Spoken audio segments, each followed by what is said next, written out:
آج کی کہانی ایک ایسی قوم کی کہانی ہے جن کے غمنڈ کو دیکھ کر آسمان کا رنگ بدل جاتا تھا۔ ایک ایسی قوم جن کے جسم بڑے اور دل سخت ہو چکے تھے، جن کے شہر آسمان کو چھونے کی کوشش کرتے تھے، جن کی آواز میں تکبر تھا اور جن کی سوچ میں اپنی قوت کا نشہ تھا۔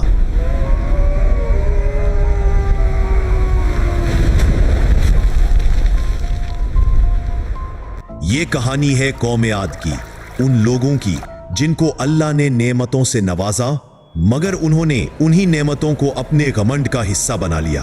انسان جب اپنے رب کو بھول کر اپنی قوت پر پورا بھروسہ کرنے لگتا ہے تو پھر تباہی کا راستہ اسی وقت کھل جاتا ہے۔ قرآن بتاتا ہے کہ عاد کی قوم ارم ذات العماد میں رہتی تھی، ایک ایسا شہر جہاں کی عمارتیں لمبی، بلند اور حسین تھی۔ دنیا میں ان جیسی کوئی قوم کبھی بنی ہی نہیں۔ ان کے جسم سخت تھے، ان کے کندھے مضبوط، ان کے ہاتھ پتھروں کو پگھلا دینے والے، اور وہ اپنی قوت کو اپنی شان سمجھتے تھے۔ ان کے لیے ان کا شہر فخر کا نشان تھا، لیکن یہ فخر ہی ایک دن ان کا گناہ بن گیا۔ افسوس، انہوں نے اللہ کی دی ہوئی ہر نعمت کو اپنا حق سمجھ لیا۔ انہوں نے یہ سوچ لیا کہ یہ سب ان کی قوت کا نتیجہ ہے۔ ان کے دلوں میں شکر کی جگہ تکبر بھر گیا۔ اللہ نے ان کے پاس اپنی رحمت بھیجی۔ حضرت ہود علیہ السلام، وہ انہی کی قوم سے تھے۔ ان کی زبان، ان کا لہجہ، ان کے رسومات سب جانتے تھے۔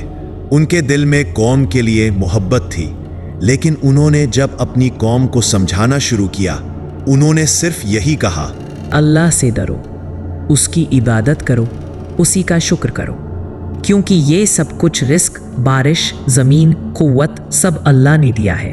مگر عاد کی قوم مسکرا دی۔ انہوں نے خود علیہ السلام کی بات کو ہلکا سمجھا۔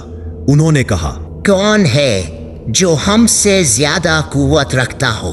جیسے قرآن میں آتا ہے، انہوں نے کہا، کون ہے جو ہم سے زیادہ طاقت رکھتا ہو؟ فصلت 15۔ ان کے چہرے پر گھمنڈ تھا۔ پھر اللہ نے ان کو پہلی نشانی دکھائی۔ ان کی زمین پر بارش رک گئی۔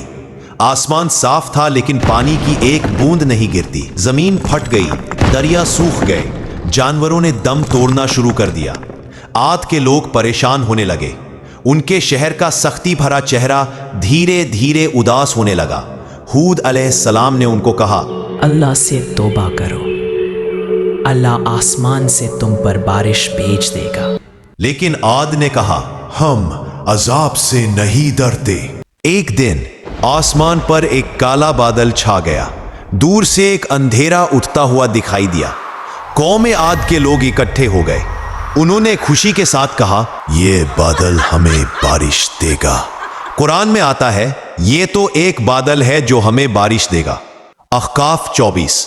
ان کے چہرے پر امید تھی، وہ بارش کا انتظار کر رہے تھے، مگر ہود علیہ السلام نے ان کو تنبیہ دی، یہ وہ بادل نہیں، یہ عذاب کا بادل ہے۔ قوم پھر ہنس پڑی۔ انہوں نے کہا، ہم پر عذاب کیسے آ سکتا ہے؟ ہاں، ہم سب سے زیادہ قوتور اور طاقتور ہے۔ اور پھر وہ پل آ گیا جسے وہ عذاب نہیں سمجھ رہے تھے۔ آندھی کا پہلا جھونکا آیا، اتنا تیز، اتنا ٹھنڈی کہ انسان کا بدن کانپ جائے۔ پھر دوسرا جھونکا، پھر تیسرا، اور پھر وہ ہوا چلنا شروع ہوئی جو لگاتار 7 رات اور 8 دن تک چلتی رہی۔ جیسے قرآن میں لکھا ہے، اللہ نے ان پر ایک سخت حملہ آور ہوا بھیجی جو لگاتار 7 راتوں اور 8 دنوں تک چلتی رہی۔ یہ عام آندھی نہیں تھی، یہ آدمی کو پکڑ کر آسمان میں اٹھا دیتی۔ ہوا انہیں گھوم کر نیچے پٹخ دیتی، ان کے جسم توڑ کر گر جاتے۔ قرآن کہتی ہے، جیسے وہ جھکے ہوئے کھجور کے تنے ہو جائے، وہ سیدھے بے جان گر گئے۔